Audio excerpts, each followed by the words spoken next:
Kalau ini kemudian dibongkar, bisakah enggak sekarang kembali saja tidak usah pilkada langsung? Kita tidak menginginkan itu terjadi. Mungkin itu akan terjadi kemunduran. Tapi kalau pilihan itu dilakukan secara yuridis konstitusional sah. Kenapa? Apakah ada PLT bupati dan gubernur dan wali kota, itu semua akan menimbulkan perdebatan antar parpol dan interparpol. Itu akan menimbulkan dinamika dan ketegangan-ketegangan politik. Belum lagi dalam rangka pembahasan undang-undang pemilu dan undang-undang pemilihan kepala daerah itu, sekarang ini sudah mulai muncul isu koalisi permanen. Sesudah pemilu nasional baru diadakan pemilu lokal, yaitu pemilihan gubernur, bupati, wali kota, dan DPRD. Sedangkan pemilu nasionalnya tetap diadakan tahun 2029. Nah, ini juga menuntut pergantian undang-undang, ya. Materi undang-undang tentang pemilu kepala daerah atau pilkada itu harus juga diubah. Nah, masalahnya bagaimana mengisi anggota DPRD dan kepala daerah yang habis masa tugasnya tahun 2029. Kitab Undang-Undang Hukum Acara Pidana sekarang sudah disahkan. Di situ ada beberapa hal yang mungkin menjadi pekerjaan rumah kita agar hati-hati memulainya. Jangan lupa subscribe dan nyalakan lonceng notifikasi. Selamat menyaksikan.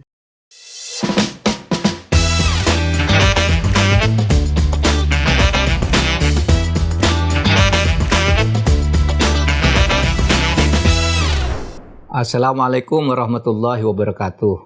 Alhamdulillah, baru saja kita memasuki tahun baru 2026.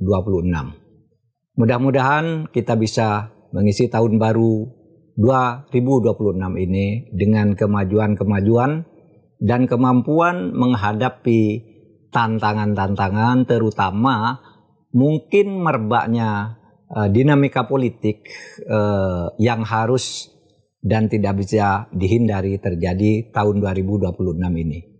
Mengapa? Karena pada tahun 2026 ini ada masalah-masalah baru di bidang hukum dan politik yang harus diselesaikan, yaitu penyelesaian undang-undang pemilu dan undang-undang pemilihan kepala daerah pada tahun 2026 ini berkenaan dengan adanya putusan MK. Putusan MK ini mengharuskan dibuatnya perubahan undang-undang pemilu dan undang-undang pemilihan kepala daerah karena perubahan sistem atau perubahan aturan-aturan yang sifatnya mendasar. Kenapa tahun 2026? Karena pada tahun 2027 di bulan Juni itu tahapan pemilu harus sudah dimulai. Berarti semua undang-undang politik yang harus dibuat itu harus sudah selesai.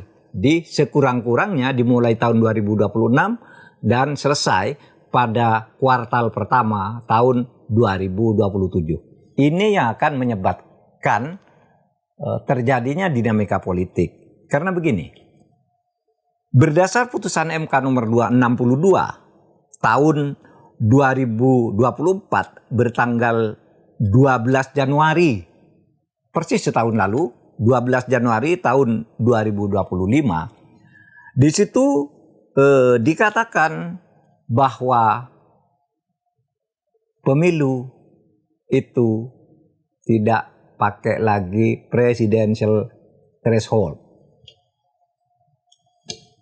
Semua partai politik, peserta pemilu boleh mengajukan calon presiden. Nah, ini akan terjadi perdebatan karena dulu itu kok tidak ada threshold. Apa yang membuktikan bahwa sebuah partai peserta pemilu itu mempunyai pendukung? Ini kan baru pertama untuk partai-partai baru. Seharusnya kan sudah jelas pendukungnya, misalnya 5 tahun dia sudah punya wakil di DPR. Ini sekarang dibuka oleh MK agar tidak ada presidential threshold yang tadinya 20% itu. Nah, ini akan menjadi perdebatan panjang, ya. Dan itu pasti hangat antara partai-partai baru atau partai-partai non-threshold itu akan menghadapi atau bertarung secara ide, secara politik untuk menggolkan undang-undang ini. Lalu yang kedua, putusan MK nomor 135 juga harus selesai bersama dengan perubahan undang-undang pemilu ini. Karena ketika tahapan pemilu sudah dimulai pada tahun 2027 bulan Juni itu soal pilkada juga undang-undangnya harus sudah selesai. Karena di situ akan mengatakan bahwa untuk pilkada cara pendaftarannya begini, untuk pemilu pusat cara pendaftarannya begini. Itu harus selesai juga secara bersamaan dua undang-undang itu. Nah, vonis MK nomor 135 tahun 2024 itu membuat satu ketentuan baru bahwa pemilu nasional dan pemilu lokal itu harus dipisah mulai tahun 2009 dan jaraknya adalah 2,5 tahun, 2 sampai 2,5 tahun sesudah pemilu nasional baru diadakan pemilu lokal, yaitu pemilihan gubernur, bupati, wali kota, dan DPRD. Sedangkan pemilu nasionalnya tetap diadakan tahun 2029. Nah, ini juga menuntut pergantian undang-undang, ya, materi undang-undang tentang pemilu kepala daerah atau pilkada itu harus juga diubah. Nah, masalahnya bagaimana mengisi anggota DPRD dan kepala daerah yang habis masa tugasnya tahun 2029 kalau pemilunya harus menunggu 2,5 tahun. Ini akan menimbulkan juga kekisruan atau dinamika politik yang tidak mudah diatasi kalau tidak disiapkan dari sekarang. Dan sekarang ini sudah awal tahun. Mungkin pertengahan tahun paling lambat kita harus sudah mulai membahas RUU ini di DPR. Memang masalahnya kemudian sekarang itu udah muncul nih masalah. Misalnya ada yang mengusulkan pilkada itu kembali aja ke masa lalu, yaitu dipilih oleh DPRD. Artinya pilkada tidak langsung. Apa itu mungkin? Mungkin. Begitu MK menyatakan pemilu harus dipisah antara pemilu nasional dan pemilu lokal, berarti harus ada perubahan undang-undang pilkada. Sementara undang-undang pilkada itu induknya adalah ketentuan bahwa pemilihan kepala daerah dilakukan secara demokratis. Nah, menurut MK sendiri pada tahun 2004 dengan putusan nomor 73 dan nomor 72 dan 73, pilkada demokratis itu boleh langsung atau tidak langsung. Kalau Anda mau memilih langsung, ini caranya. Maka muncul ya vonis nomor 14 bahwa model pilkada langsung itu adalah model yang selama ini berlangsung. Itu boleh. Atau model lain boleh dilakukan. Lalu kemudian kalau Anda memilih pilkada secara langsung, ada putusan baru lagi. Putusan MK nomor 55 tahun 2019 yang dikatakan bahwa pemilu nasional harus dipisah antara dengan pemilu lokal. Itu tahun 2019. Lalu muncul lagi vonis terbaru bahwa pemilu nasional tahun 2009 harus dipisah dengan pemilu lokal dalam jarak waktu 2,5 tahun. Antara 2 sampai 2,5 tahun. Berarti ketentuan tentang pemilu tidak langsung itu sudah melahirkan 3 vonis MK yang sekarang vonis terakhir itu memerintahkan perubahan kembali undang-undang pemilu yang ada. Agar apa? Agar ada jarak antara 29 dan 2,5 tahun berikutnya paling lama. Nah, kalau ini kemudian dibongkar, bisakah enggak sekarang kembali saja tidak usah pilkada langsung? Kita tidak menginginkan itu terjadi. Mungkin itu akan terjadi kemunduran. Tapi kalau pilihan itu dilakukan secara yuridis konstitusional sah. Kenapa? Karena induk putusan MK tentang pilkada itu adalah putusan nomor 72 dan 73 bahwa pilihan itu bisa langsung, bisa tidak langsung. Karena Anda sudah memilih langsung, ini caranya. Tapi kalau Anda kembali ke tidak langsung, itu tidak dilarang. Tinggal pilihan politik kita. Nah, ini juga akan menimbulkan dinamika politik yang tidak mudah untuk diselesaikan kalau kita tidak betul-betul dewasa di dalam kehidupan bernegara. Ini harus disiapkan saat ini. Sehingga nanti pada saat pembahasan kita semua sudah siap. Ya, apakah bagaimana cara kita memilih, taruhlah pilihan langsung dilakukan 2,5 tahun berikutnya. Itu bagaimana 2,5 tahun itu yang masih kosong nunggu 2,5 tahun? Apakah DPR-nya diperpanjang atau ada pemilu sela untuk DPRD?